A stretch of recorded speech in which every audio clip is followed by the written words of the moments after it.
Hey everyone, Chris Carter here from the Locked On Steelers podcast. The Steelers draft is in the books. We'll go over why I think this is the meat and potatoes draft that everyone's been talking about. We'll go back over the day 3 picks, how they fit in stopping the run, what the Steelers ended up doing at quarterback, and a recap about what the Steelers did message-wise for their future. All here on the Locked On Steelers podcast. Let's get into it.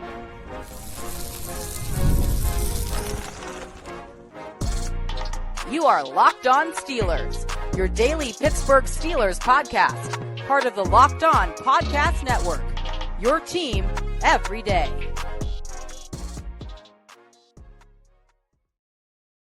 Hello and welcome to the Locked On Steelers podcast. I'm your host, Chris Carter, bringing you your daily dose of all things on the Pittsburgh Steelers. As always, you can find the show in your favorite podcasting apps and on YouTube. Like this video if you enjoyed. Subscribe to this YouTube channel to get all of your daily Monday through Friday episodes, as well as our bonus content. We thank you for making us your first listen every day, because we're your team every day. And today's episode is brought to you by Nissan and the new 2025 Nissan Armada. Stay tuned for the Armada draft pick of the week later in the show.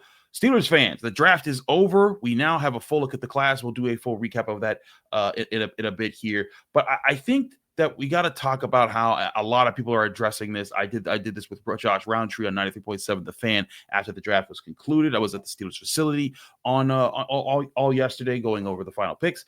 And I think what you're going to hear a lot of people call is this is the meat and potatoes draft for the Pittsburgh Steelers. Now, what do we mean by that? The Steelers got down to addressing the key parts of their game and their roster and the ways that they want to control the line of scrimmage and make them that physical team that they've been trying to be for the past couple years.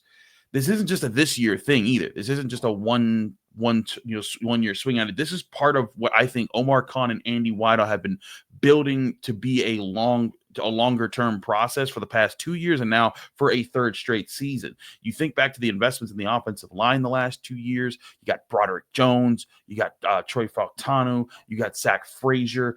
It makes sense what they're trying to do here, because they've been addressing the O-line, and then this year they come out and they address D-line right away. They get a new running back that plays more of a physical style that wants to fit with what they're doing on the offensive line. And then you look at what they did on day 3, and it adds up with the players that they wanted to help as far as providing them depth across the board to help them win those types of battles in the trenches. We'll get to Will Howard in a bit, because I know that everyone wants to talk about the quarterback position, but I want to address these additions on defense and where they fit from their day 3 picks, because it goes to the whole meat and potatoes thing that we've been talking about. And I think that that's more of the identity of what this draft class will come to be known as in the coming years, if they work out. If they don't, that's a whole other story. But we address the upsides of what they're doing here. So let's get to their day 3 picks here, starting with Jack Sawyer, the edge rusher from Ohio State, 4th round pick. I didn't have the Steelers targeting edge rushers at this stage. I thought the 4th round was where they would go get a quarterback.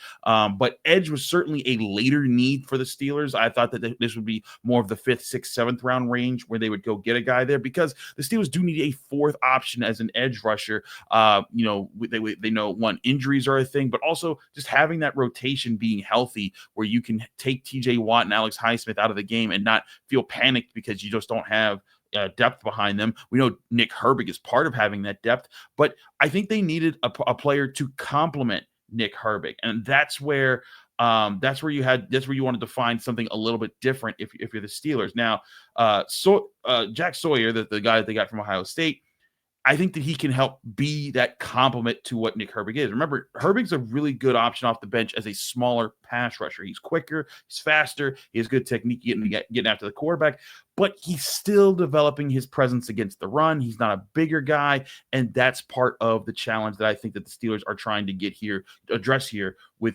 Jack Sawyer as a player there. So let's pull up just a combination of their measurables here on the screen, and I'll go through it for our listening audience on the apps. So if you look at how they measure up against each other, one, Jack Sawyer had a hamstring injury, so he couldn't do all the testing. Like, he didn't run a 40 even at his pro day. Only thing he did was bench press. But you look at the difference in the size between these two guys. Nick Herbig was 6'2", Jack Sawyer 6'4". Nick Herbie came into his draft at 240. Jack Sawyer comes into his draft at 260. Jack Sawyer just a little bit bigger of a hand size and about a little bit bigger of an arm length there, longer of an arm length there. So you're having a guy that fits that edge role a little bit more, as far as being kind of more of what you want to be, that physical upfront edge guy, the way that Alex Highsmith and TJ Watt are in the Steelers defense. And I think that goes a long way, because when you look at what Sawyer did really well for Ohio State for most of his career, he was a run stuffer. He could set the edge, he could turn the run back to the inside, and he did a really good job there. And if he can help in that role, that's going to help. And again, you're not asking him to do this 40 times a game. You're asking him to maybe do this 10, 15, 20 times a game at most, but you're probably going to be looking at him and saying like, hey, come in, help Kate make it so that the edge is not weak when we take off our starters against the run. And if he can do that, that could go a long way to helping the Steelers being a more complete run defense, which is what I think could absolutely happen. But I'll also say this: do not sleep on the idea that Jack Sawyer could also be a decent pass rusher. Now, he still has a ways to go as far as completing everything. I think he has to work on his bend. He's not as flexible as Herbig. He doesn't have the pass rush moves that Herbig has, but he has shown the ability to win in the pass rush off the edge, and he showed that especially in this past season. He had 64 pressures, according to Pro Football Focus, on the season. That was fourth most amongst college edge rushers last season. Now, he does get a boost because Ohio State played in all the playoff games, and that's extra games that go into tallying that up. But I'll also say in the post-playoff games, he was huge for Ohio State. Everyone's going to remember the touchdown that he scored in the Cotton Bowl, but even outside of that, just the 4.5 sacks that he had over 3 games in those playoff games that got them to the championship, some of them against high-end offensive linemen like Kelvin Banks.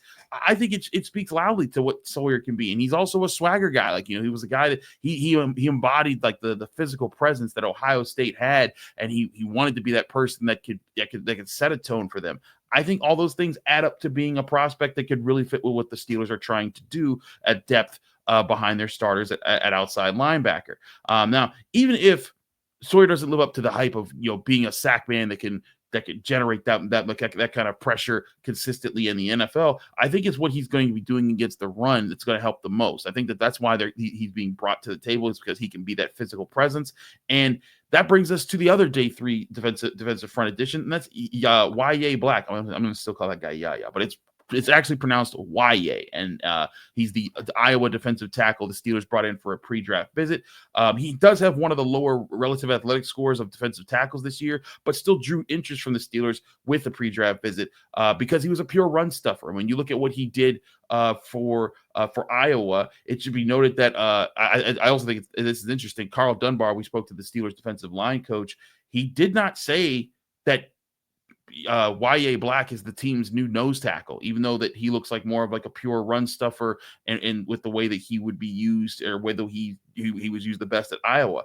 In fact, Carl Dunbar said that he sees Black as an additional 4 technique guy, kind of like the majority of their defensive line, and he seemed to still have confidence that Keanu Benton could be that nose tackle. And so maybe that's good, maybe that's bad.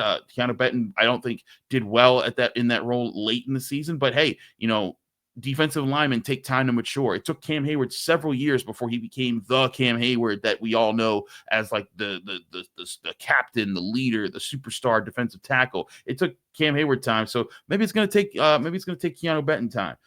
But I do think it's a serious vote of confidence for Benton that they think that, hey, they didn't need to go get, a Jamari Caldwell or another guy that's going to be a stud nose tackle, so that he doesn't have to be in that role anymore. He can be like a 3 tech all the time or a 4 tech all the time. But again, with all these moves, I think it's clearly with the effort to make this defense better against the run. Now, will it be? That'll be the question of the year, because everyone's going to be waiting to see, does this run defense actually look that much better when they play some of these big profile run first teams like the Baltimore Ravens? Who knows when that matchup will be coming? But I think that's a huge part of what they wanted to do, and they at least got the players to help address that here in this in this year's draft. But we got to talk about what they did at quarterback and how that plays into what the overall plan is, because quarterback is still a vital position at all times in the NFL. We'll talk about that next here on the Locked On Steelers podcast. I'm your host, Chris Carter. Stick with us. We'll be right back. But first, remind you, this show is brought to you by Gametime. There's nothing like the atmosphere of an NBA playoff game. Every bucket, every defensive stop, every moment feels huge. It's electric in the arena, and with Gametime, you can be part of it without the stress of last-minute ticket hunting. Gametime makes it fast and easy to get playoff tickets, even when demand is sky high. Prices on the app actually go down as tip-off gets closer, and their last-minute deals can save you up to 60%. Here's why everyone should use Gametime. The all-in pricing means no surprise fees at checkout. What you see is what you pay. The seat view feature is a game changer. Before I even hit buy, I can see exactly what my seat will look like in the venue. It's so reassuring. And the best part, you're covered with Gametime's lowest price guarantee. If you find a better price somewhere else, they'll refund you 110% of the difference of those prices. Take the guesswork out of buying tickets with Gametime. Download the Gametime app, create an account, use code LOCKEDONNFL for $20 off your first purchase. Terms and conditions apply. Again, that's code LOCKEDONNFL for $20 off. Download Gametime today. Last minute tickets, lowest price, guaranteed.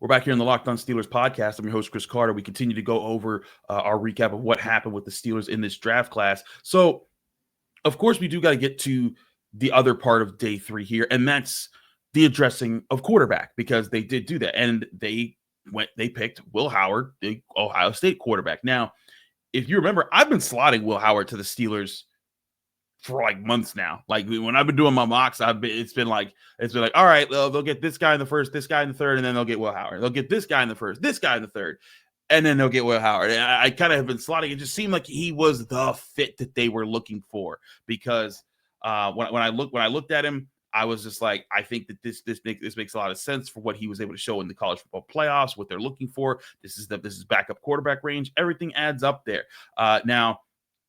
That's the thing, though. I kept mocking him in the 4th round because I thought that's where he would go. For them to get in the 6th round, to me, that's great value for what you're getting there, because now you allowed yourself to address other depth positions on your roster, and you still went and got that young quarterback that I thought would be a good fit for them. And again, I don't think Will Howard is some savior. I don't think he's some future franchise quarterback, a future even starting quarterback.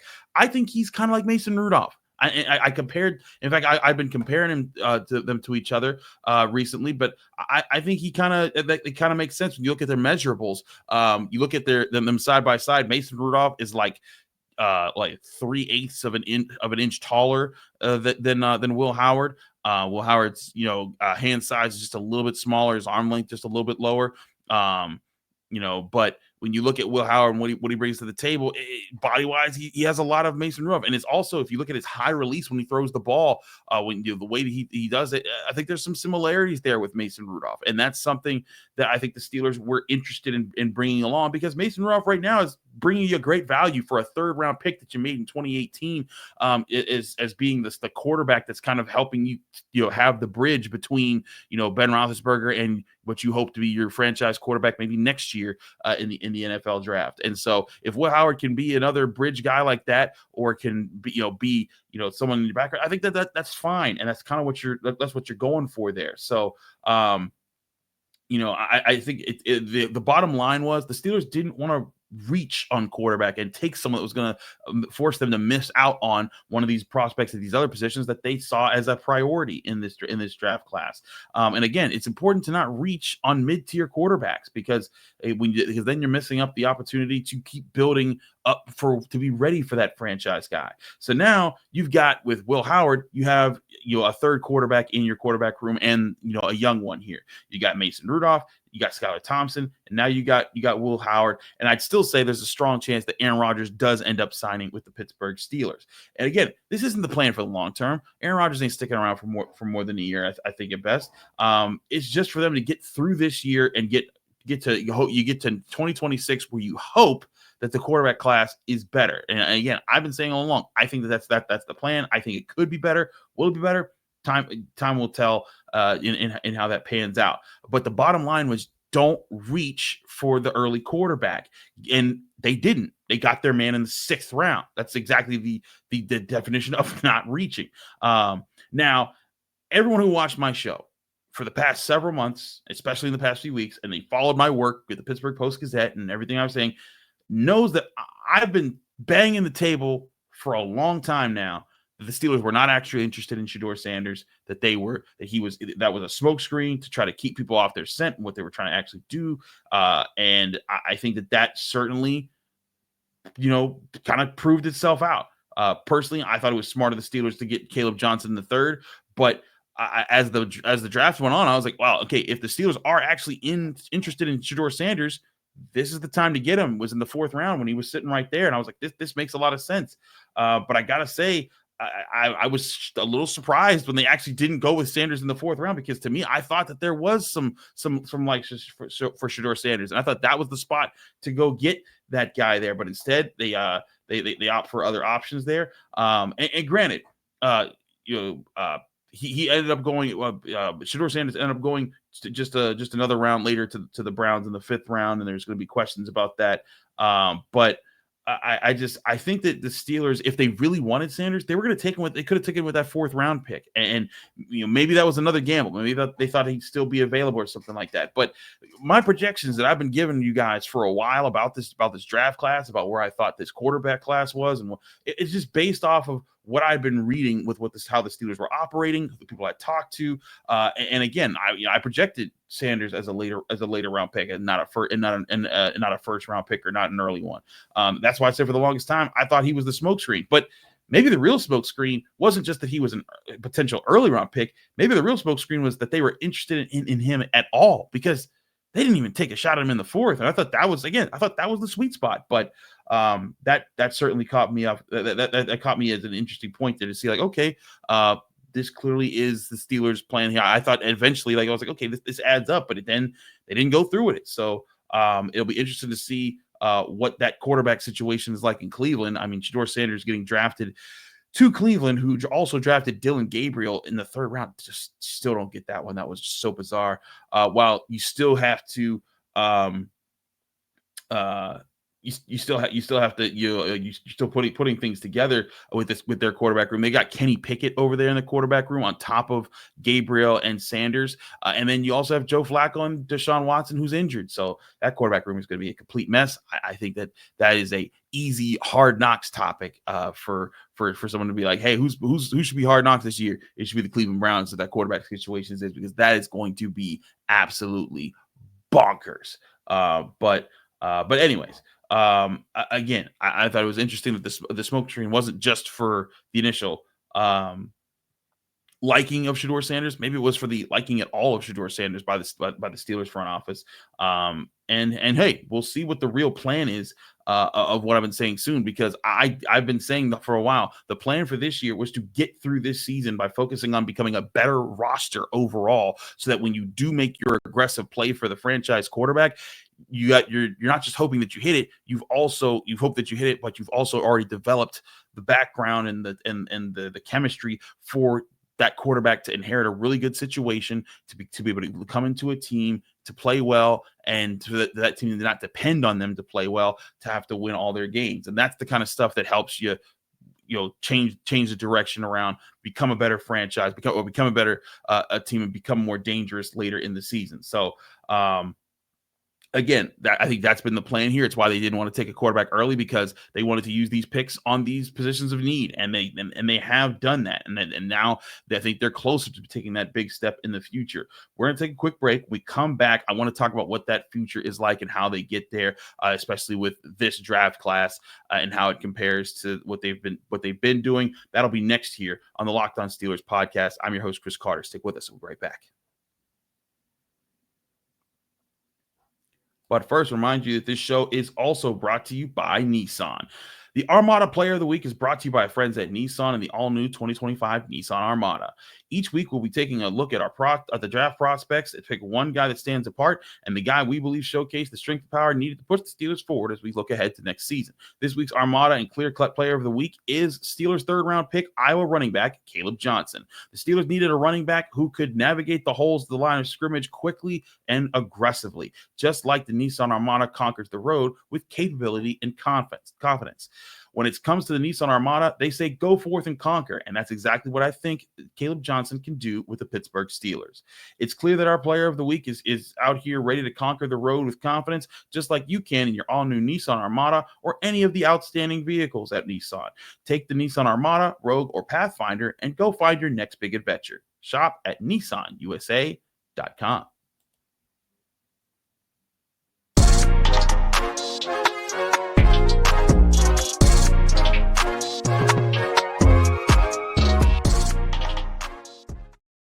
We're back here on the Locked On Steelers podcast. Chris Carter, your host here, basically with a bonus episode because the draft is always crazy. But let's look at the Steelers draft class from top to bottom. First round pick, Derrick Harmon, defensive tackle. So, the player that you were looking for, the potential Cam Hayward clone, the next generation of Cam Hayward. That's a solid pick there. Kaleb, your third round pick, remember, because your second round pick was for the DK Metcalf trade. Your third round pick is Kaleb Johnson, running back out of Iowa, physical runner, plays well in the zone. We'll look more at that closely, but we talked a little bit about that on yesterday's episode. Fourth round pick, edge rusher Jack Sawyer out of Ohio State. Again, more physical run stuffing help there. Fifth round, they double dip at defensive tackle, getting Yahya Black. We'll be interested to see how he develops. Sixth round, you get Will Howard, the quarterback out of Ohio State, to be in that quarterback room. And then you also get in the seventh round, Caleb Bruner, son of Mark Bruner, of a former Steelers first round pick at tight end and current Steelers scout.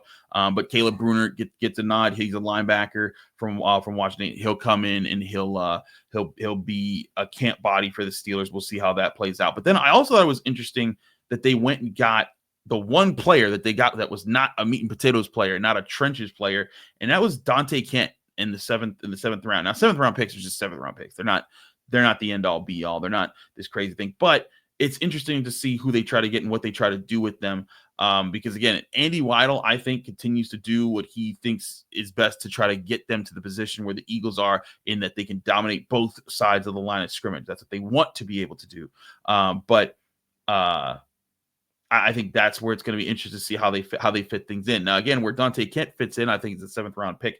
I think it'd be really interesting because when you look at how he compares to Beanie Bishop, there's a lot of similarities there athletically. They both ran a sub 4.4 40-yard dash. Beanie Bishop was a little quicker to get into his 10 split, but Dante Kent has a higher vertical and a slightly better broad jump. But when you look at what Beanie Bishop brings to the table, he may lose the jumps, but he wins the quickness and agility drills like the shuttle and the three cone, because that's I think that's really interesting how they did it. And he's able to beat them there. So I think what you did here by getting Dante Kennedy, you got competition for Beanie Bishop in the slot, so it's not a guaranteed thing there, but you have two young guys that can duke it out. And then also you have a return man, because that was another thing I think that was interesting about his profile, was that he could do that. But again, I think that when you're looking at the camp battles that are setting up here, there's some interesting narratives that we're going to see over the next several months before training camp actually starts.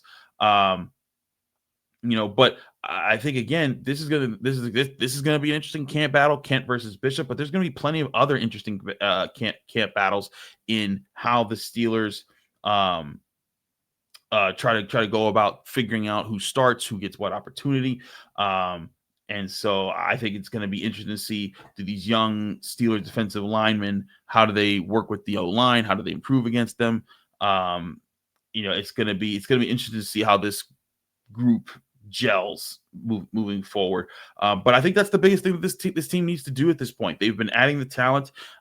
This team has talked a lot about being a more physical group, and I think that these picks are very much on brand with being that physical, being that physical presence. And then also you throw in DK Metcalf and what he's done, or what he is as a second round pick for what he got there. And now he's a veteran that's going to be on your team. He's your wide receiver one, and you can make George Pickens your wide receiver 1A, if you will.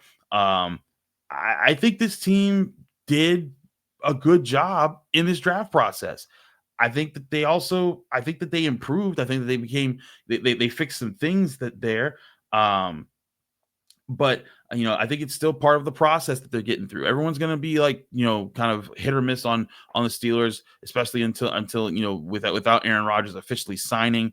But I do think it's going to happen. I think it's eventually going to be a thing, and then they'll work it out. It'll be a really cool thing and a moneymaker for that. But I look at what they're trying to set up right now. Physical fronts on both sides of the ball, playmakers at wide receiver. They're making it easy so that, that's the situation the Vikings had that'll help Sam Darnold flourish and get that big contract that he got this year. I think that's what the Steelers are really going for, is they're trying to set things up to make it I think they're trying to set things up so they can just set the stage properly for when they want to go get their real quarterback there. But again, I think that's the bottom line of what they've been doing. It's the plan in the long term. And if you're Steelers fans, I think whenever someone says, "Oh, the Steelers don't have a plan," relax. They obviously do. Now, there are other times that things get missed. Sure, that happens with every plan. But to me, at least, I thought that the Steelers and the way that they handled this draft just further confirmed the path that I think they're on, and that they're trying to beef up both trenches before they start investing true money again outside the trenches at wide receiver, corner, et cetera, et cetera. But thank you again for tuning into the Locked On Steelers podcast. I'm your host, Chris Carter. You can follow me on Twitter, Instagram, TikTok, Blue Sky, all the social media handles, same handle everywhere, at Carter Critiques. You can read my work in the Pittsburgh Post-Gazette, post-gazette.com. You can find me here on the Locked On Steelers podcast every day, Monday through Friday, breaking down your Pittsburgh Steelers. Back here tomorrow with the Monday episode as we look at more of the things that happened in this draft class here on the Locked On Steelers podcast.